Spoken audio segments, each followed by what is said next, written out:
अब एक सिंथेटिक नशा है जिसे हम सूखा नशा कहते हैं, उसका चलन बहुत ज्यादा हो रहा है, बहुत ज्यादा इस्तेमाल किया जा रहा है। मुझे बताया गया है कि कोई भी व्यक्ति, कोई भी युवक 2 या 3 बार ये सूखा नशा इस्तेमाल कर लेता है तो फिर उसका हैबिचुअल बन जाता है, आदी बन जाता है, बिना उस नशे के फिर वो रह नहीं सकता और फिर वो नशे की पूर्ति के लिए उसे पैसे की जरूरत पड़ती है, चोरी चकारी करता है और अपराधों में संलग्न हो जाता है। उसके बाद जिस गहरी खाई में वो गिरता है वहां से उसका उठना संभव नहीं हो पाता और या तो उसकी मौत हो जाती है या पूरी तरह बर्बाद हो जाता है। अपने आसपास हम देखें तो हम कई परिवारों को इस तरह से बर्बाद होते देख चुके हैं, उनके बच्चों को मरता हुआ हम देख चुके हैं। तो मुझे लगता है कि हम उत्तराखंड इंसानियत मंच के नाते भी, इंसान होने के नाते भी हमें इस तरफ भी ध्यान जरूर देना चाहिए। पुलिस ने हमें आश्वासन दिया था कि हर थाने में एक हम नशा विरोधी कमेटी गठित करेंगे और आपके लोगों को, खासकर उत्तराखंड इंसानियत और उत्तराखंड इंसानियत मंच जब मैं कहता हूं तो ये 20 जन संगठनों का एक अम्ब्रेला ऑर्गेनाइजेशन है।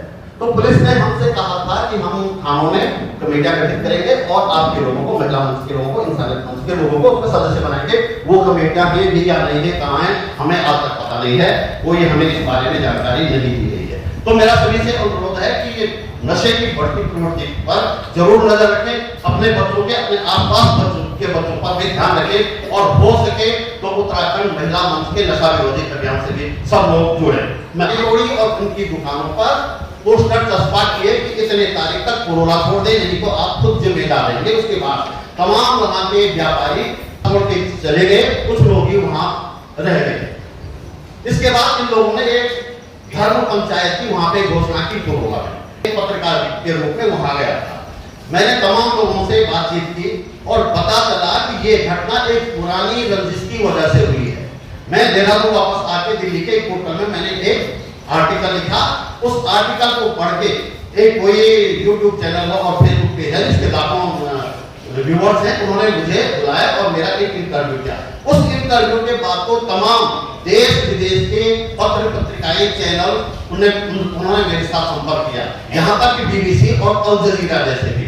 और मैंने सबके सामने ये सच्चाई रखी और ये सच्चाई लोगों के सामने उजागर हुई, जो कि मैंने कहा कि बाद में कोर्ट में भी साबित हो गई। चलिए आगे बढ़ते हैं। और इस घटना का दरअसल जिक्र यहाँ विस्तार से करना इसलिए था, दरअसल यही पॉइंट था जहां से पूरे उत्तराखंड में इस तरह के प्रयोग किए जाने शुरू हुए और पूरे उत्तराखंड को नफरत की प्रयोगशाला में बदलने का काम शुरू हुआ। आगे बढ़ूं मैं 19 जून 2023 को Doon library and research centre के साथ प्रोफेसर इश्तिहाक अहमद द्वारा पंजाब तब और अब पर सह प्रायोजित वार्ता की गई। 9 जुलाई 2023 को शहीद स्मारक में वार्षिक बैठक आयोजित की। बैठक में 50 सदस्यों ने भाग लिया। इस बैठक में सदस्यों ने उप समितियों के गठन पर जोर दिया और कई और फैसले लिए। मणिपुर की घटना पूरे देश को झकझोरने वाली घटना थी, जब 2 महिलाओं को निर्वस्त्र करके भीड़ ने उनकी परेड निकाली। 30 जुलाई 2023 को इस घटना के खिलाफ मानव श्रृंखला बनाकर रैली निकाली गई। रैली गांधी पार्क से शुरू होकर घंटाघर की ओर रैली ने मार्च किया। गांधी पार्क में एक सभा में इसी महीने चमोली जिले के नंदानगर घाट तहसील में एक नाबालिग लड़की के साथ कथित छेड़छाड़ की घटना के बाद सांप्रदायिक तनाव उत्पन्न हो गया। आरोप है कि 25 वर्षीय मुस्लिम युवक जो स्थानीय सैलून में काम करता था, उसे एक लड़की की तरफ अश्लील इशारे किए थे। अश्लील इशारे किए थे, कोई छेड़छाड़ इस तरह की थी नहीं, मतलब ये हमें तो लगता है आत्महत्या पकड़ा था। इस घटना के बाद स्थानीय लोगों ने प्रदर्शन किया और मुस्लिम समुदाय के द्वारा संचालित लगभग 6 दुकानें तोड़ दी।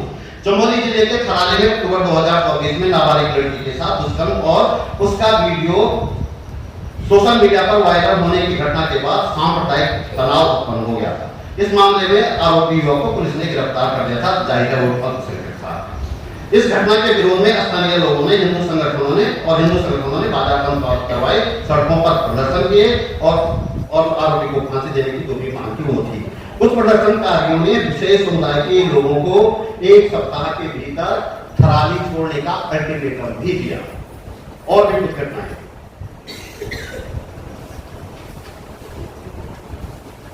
ये अक्टूबर, नवंबर और दिसंबर जो महीने मैंने बताए हैं, अभी और है इसमें। अक्टूबर 2024 में श्रीनगर गढ़वाल में आयोजित एक सार्वजनिक रैली में मुस्लिम समुदाय के खिलाफ आर्थिक बहिष्कार और हिंसा का आह्वान किया गया। इस रैली में स्थानीय नेता और एक स्थानीय नेता ने मुस्लिम समुदाय के खिलाफ खुलेआम घृणास्पद भाषण दिए, जिससे तनाव की स्थिति बनी।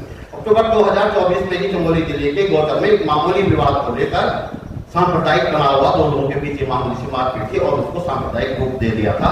बाद में अस्पताल में भर्ती हुए और अस्पताल में फिर से मारपीट हुई और इस घटना के बाद जो है कर्णप्रयाग में भी इस तरह के प्रयास किए। हालांकि कर्णप्रयाग में कुछ समझदार लोग आगे आए और उन्होंने ऐसा कुछ होने नहीं दिया।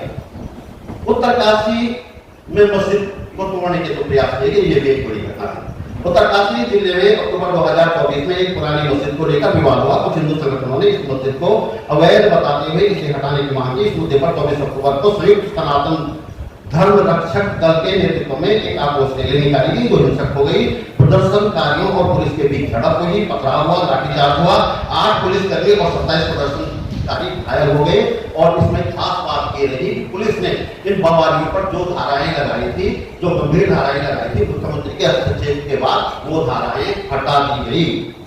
नवंबर 2024 में बागेश्वर में एक मंदिर के संत की मौत हो गई अज्ञातकारों से। उनका शव मिला था, उसे भी सांप्रदायिक रूप देने का प्रयास किया गया।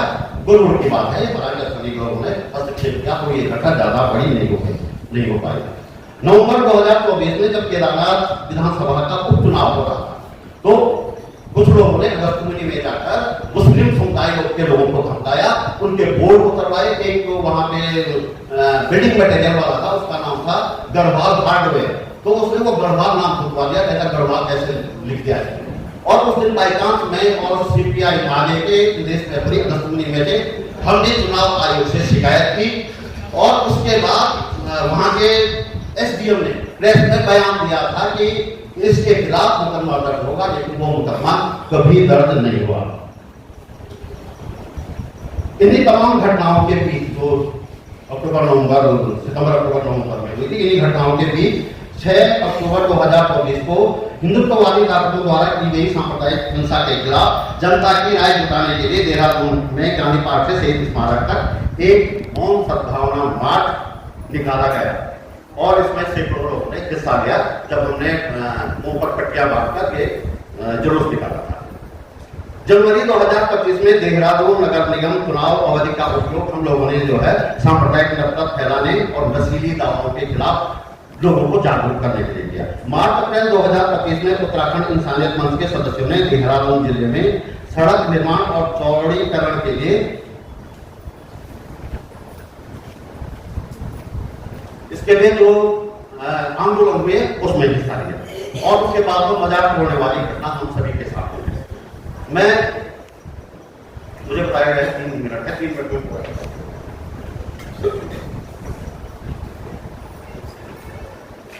मैं एक महान कवि हुए हैं राम नरेश त्रिपाठी, उनकी कुछ पंक्तियों के साथ अपनी बात समाप्त करना चाहूंगा।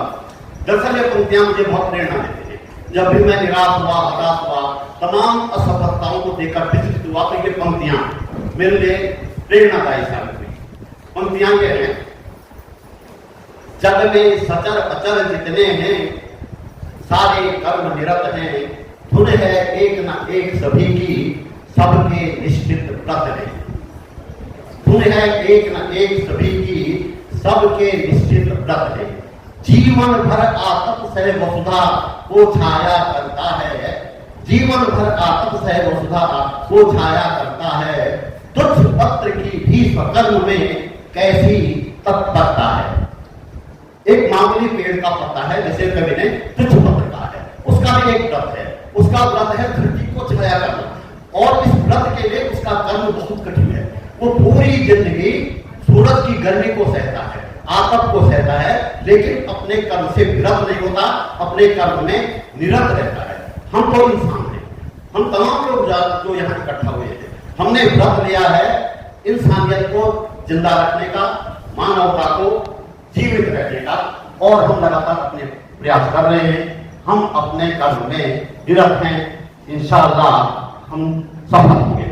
बहुत बहुत धन्यवाद, नमस्कार।